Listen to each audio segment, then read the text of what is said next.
Hey everybody, welcome back to my channel, or welcome to my channel if this is your first video with me. Today we're going to learn easy ways to say I didn't understand in Italian.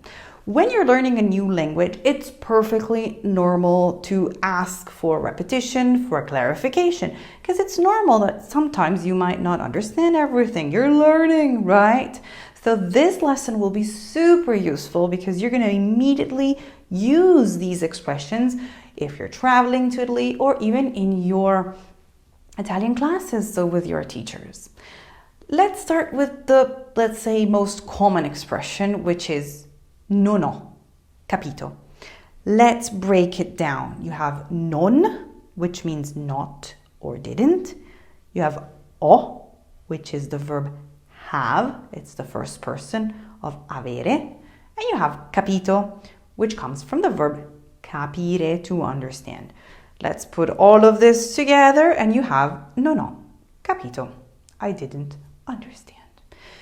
Do not worry, all of these expressions are beautifully written out in the PDF that you can download for free by clicking on the link that you find below this video. Now, let's look at the other ways to express that you didn't understand something.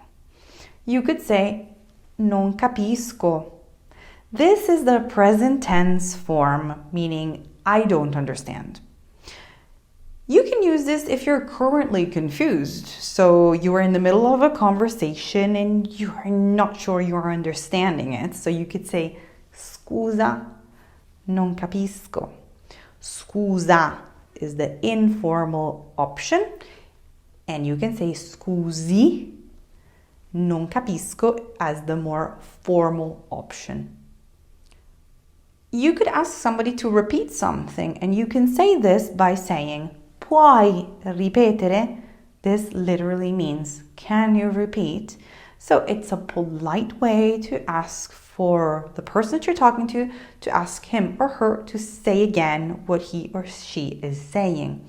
Once again, if you want to be like super nice, you could say scusi, può ripetere with a formal meaning, or scusa, puoi ripetere with an informal meaning. So you can use scusa with informal, scusi with formal. It's just like adding sorry in English. Sorry, could you repeat? Okay, scusa, puoi ripetere? Sometimes you just need to know what one word means. So this next expression or question will help you to just ask that.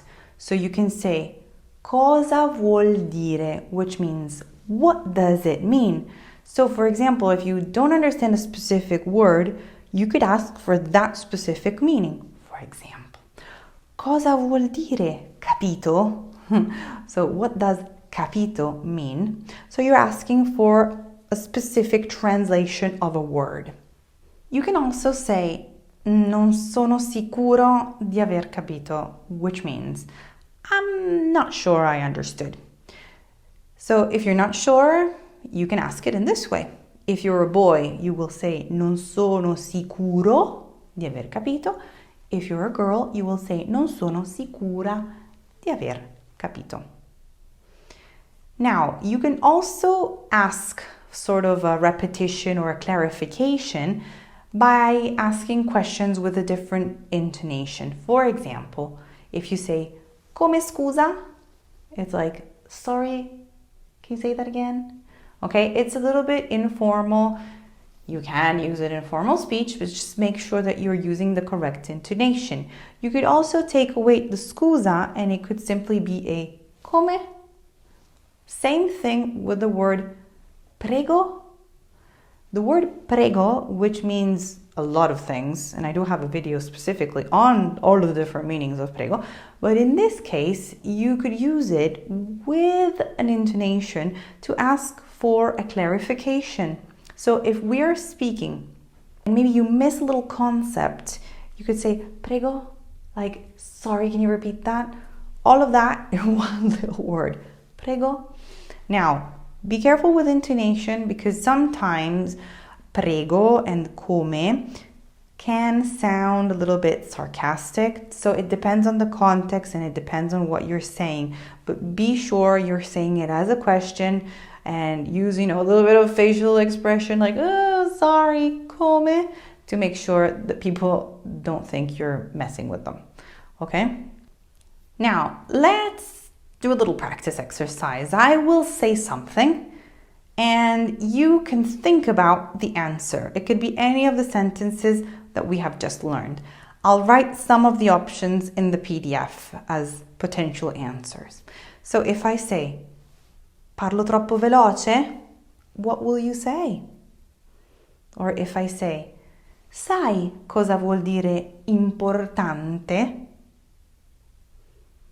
Try to write an answer with one of the sentences that we just learned. Or if I say, hai capito la lezione? And you're not sure, what would you reply?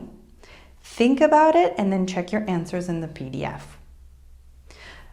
That's it for today's lesson. Keep practicing and don't be afraid to ask for clarifications when you need it. You are learning. So thanks for watching and I'll see you next time. Un bacio. Ciao.